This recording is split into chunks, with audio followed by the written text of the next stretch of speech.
Sathya Sai Speaks, Volume 7, Chapter 31, Moving Temples.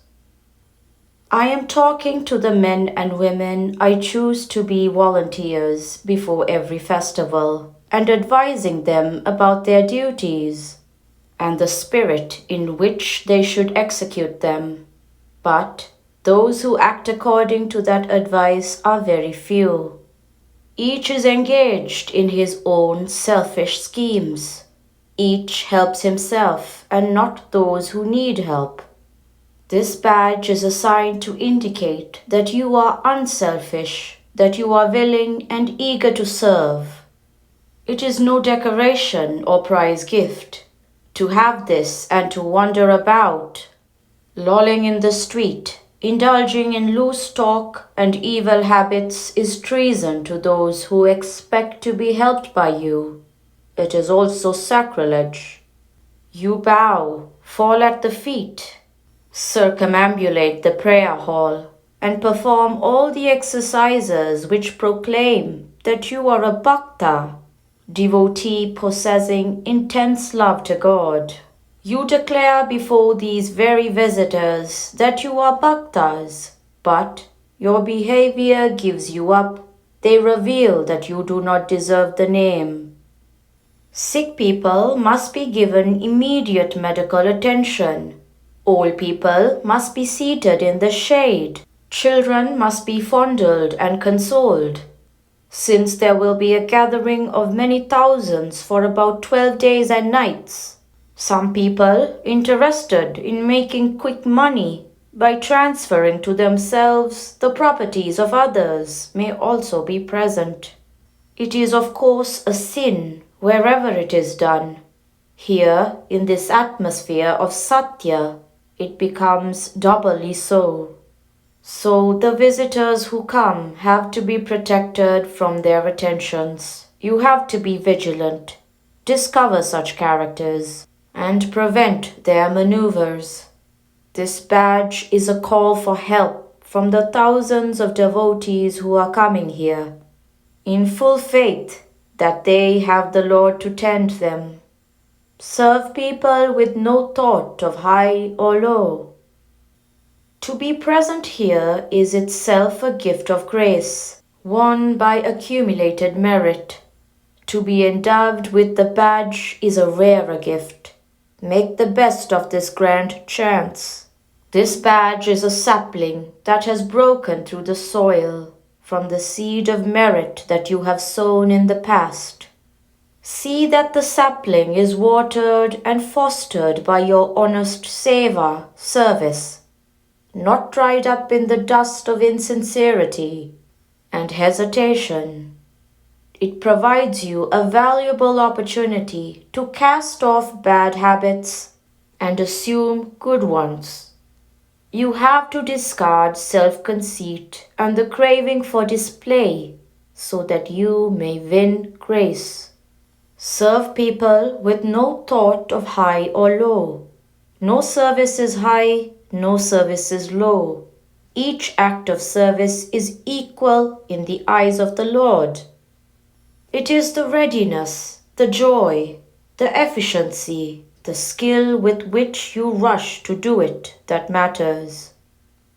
If you do not serve man who is your kith and kin, with the same feelings, impulses and instincts as you, who is before you, alive and gladly accepting with a smile of gratitude, how can you serve Madhava, God, who is so far above and beyond you, so different and distant, so potent and mysterious? Train yourselves to serve God by serving man, in whom there is God installed in the heart. Convince yourselves that the service of man is worship of God. If you send away someone who runs towards your house for shelter from the rain, back into the open street, you are inhuman to say the least. If you do not do all that lies within your power to alleviate the pain that you find another is suffering from, You are unfit to be called human. Be at least human, even if you do not aspire to become divine. Being human is at least better than the status of beasts, for they do not remember the past, nor plan for the future. Cattle do not know that they are plowing for the sake of sowing, nor bringing home the harvest when the mowing is finished. Man piles upon his head the past and the future, and since he is not quite sure, he goes to the additional bother of insurance. Man is burdened with desires. He plans to brighten the future and wipe out the past.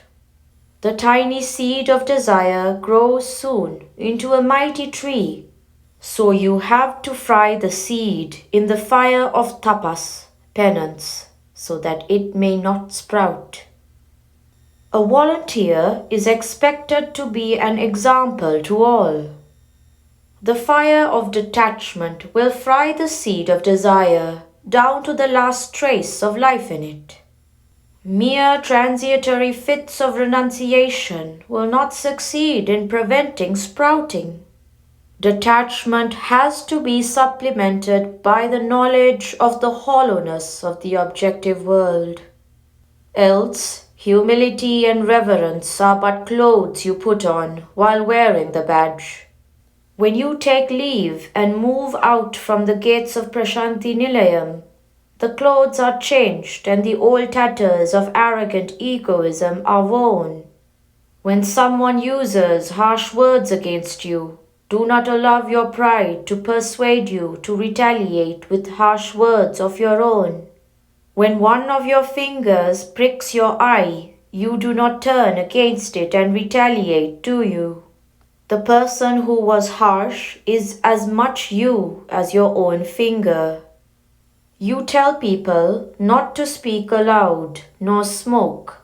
If you yourself commit these lapses, how can you insist on others to obey your instructions? Control these tendencies that you have developed. They are recent habits. If you do not master these little evils, how can you ever hope to suppress deeper evils, like greed, pride, hate, malice, and other vicious tendencies? This badge is a sign of my love, of my compassion. It is an inspiration, a lesson, a blessing. It expects you to be virtuous, an example to all in devotion and enthusiasm. It is an inspiration not just for these 10 or 12 days, or in this limited area named Prashanti Nilayam.